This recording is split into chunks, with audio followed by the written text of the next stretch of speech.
आप तो मेरी प्रतीक्षा में पहले से ही खड़े हैं यमदेव। तब तो आपने मेरी चुनौती के बारे में भी सुना ही होगा। कहिए, क्या उत्तर है आपका? मेरा स्वागत करके अपना राज्य त्यागेंगे या मेरा सामना करके अपने प्राण? हे असुर श्रेष्ठ, मैं आपकी अधीनता स्वीकार करने के लिए तैयार हूं। बस एक विनती है मेरी। शर्त को विनती का नाम देकर पहलाना चाहते हो मुझे यमराज? असुर राज मूरा के सामने शर्त रख पाओ, इतना सामर्थ्य नहीं है तुम में। इसका आभास है मुझे असुरराज, पर मैं आपकी अधीनता स्वीकार करूं इससे पहले आपको स्वामी धर्म का पालन करना होगा। मेरे पुराने स्वामी के क्रोध से मेरी रक्षा करनी होगी आपको। कौन है तुम्हारा पुराना स्वामी? भगवान श्री नारायण। और छोटी माँ मूरासुर को तो श्री नारायण से भी रक्षा का वरदान प्राप्त था ना? यही तो श्री नारायण की लीला थी बलराम। पर वो राक्षस अपने दम में जे समझ ही ना पाओ कि वो क्या भूल करने जा रहे हैं। अब पहुंच गो भगवान श्री नारायण को चुनौती देने के लिए।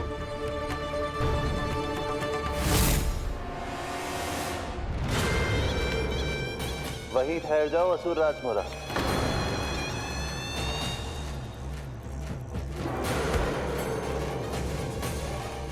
यहाँ क्यों आए?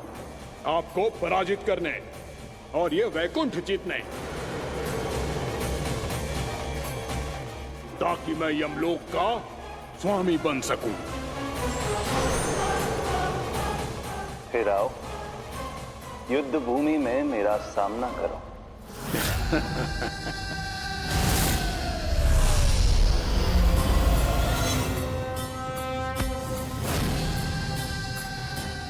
ये नहीं जानते कि इनसे ना हारने का वरदान तो मैं पहले ही प्राप्त कर चुका हूँ। इसलिए युद्ध ठीक से आरंभ हो पाए उससे पहले ही इन्हें जीत लूंगा मैं।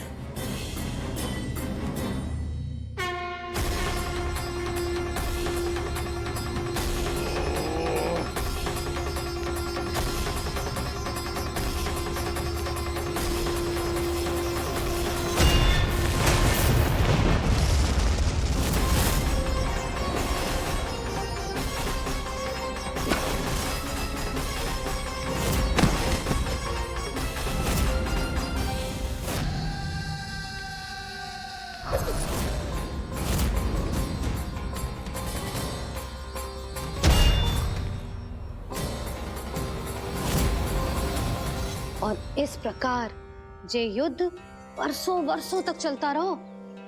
दोनों योद्धा पूरे ब्रह्मांड में अनेक अस्त्रों शस्त्रों के साथ युद्ध करते रहे।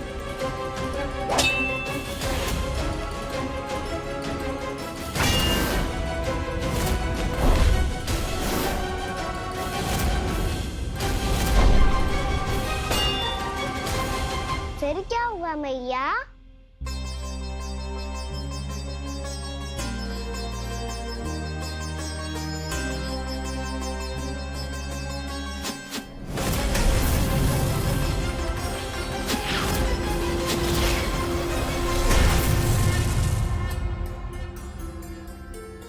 उस युद्ध को कभी समाप्त हुआ हो, पर कैसे?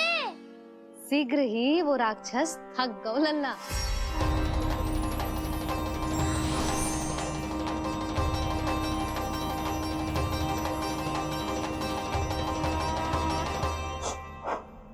खड़े खड़े देख क्या रहे हैं नारायण? आक्रमण कीजिए, वध कर दीजिए मेरा।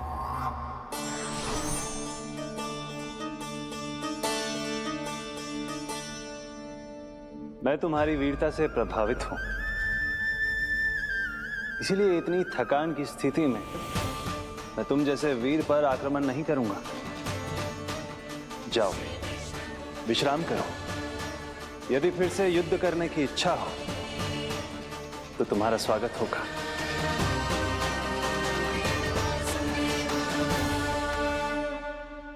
जे कह के श्री नारायण बद्रिका आश्रम चले गए और वहां हिमवत नाम की एक कंदरा में ध्यान लगा के बैठ गए। उधर वो राक्षस विश्राम करने लगो। अनेकों दिन बीत गए और अब वो राक्षस मूरा फिर से स्वस्थ होके बलवान हो गया था। उसने अपनी सारी शक्ति फिर से प्राप्त कर ली थी।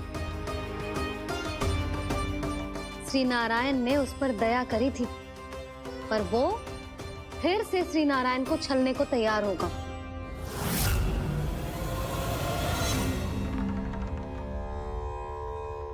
ध्यान में बैठे बैठे श्री नारायण योग निद्रा में चले गए,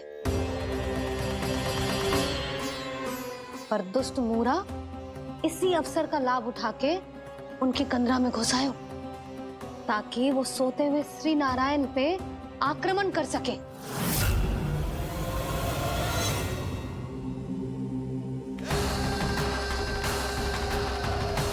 आज इस लंबे युद्ध को जीतकर अपने इस अंतिम शत्रु का भी अंत कर दूंगा मैं।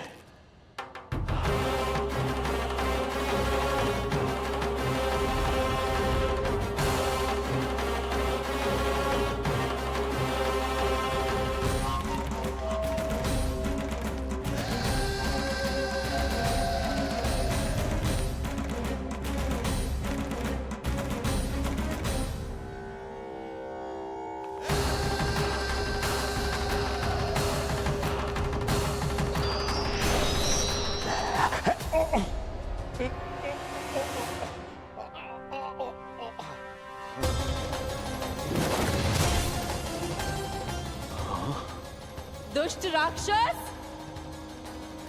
प्रभु ने तुझ पर दया की, तुझे संभलने का अवसर दिया।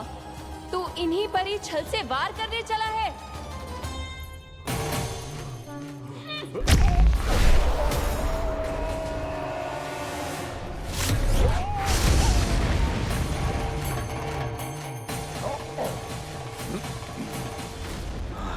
मैं अजय हूँ, मुझे कोई पराजित नहीं कर सकता। ब्रह्मा का वरदान है मुझे।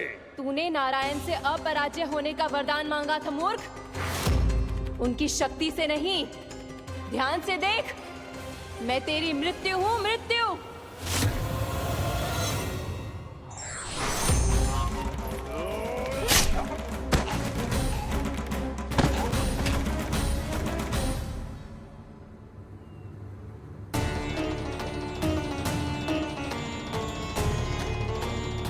वो देवी कौन थी छोटी माँ? और कौन बलराम, वही तो थी देवी एकादशी।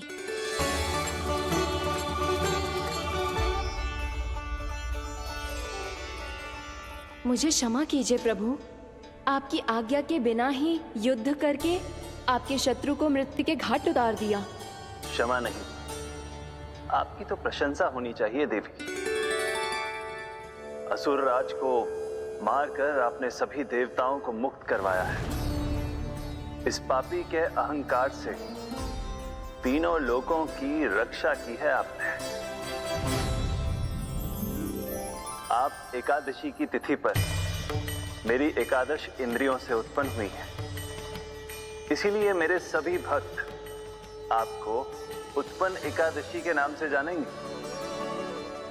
सभी तिथियों में आपका स्थान सर्वश्रेष्ठ होगा। जिस तरह आपने राक्षस के आक्रमण से मेरी रक्षा की है, उसी प्रकार एकादशी के दिन व्रत करके जो भी भक्त आपकी कथा सुनेगा, मैं स्वयं उसकी रक्षा करूंगा। जो आपकी पूजा करेगा उसे मेरी विशेष कृपा प्राप्त होगी, और उसके साथ साथ उसे मिलेगा धन, सिद्धि और मोक्ष।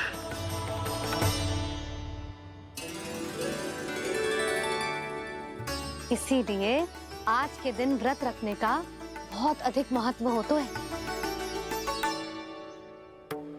बोलो एकादशी मैया की जय। बोलो श्री नारायण भगवान की जय।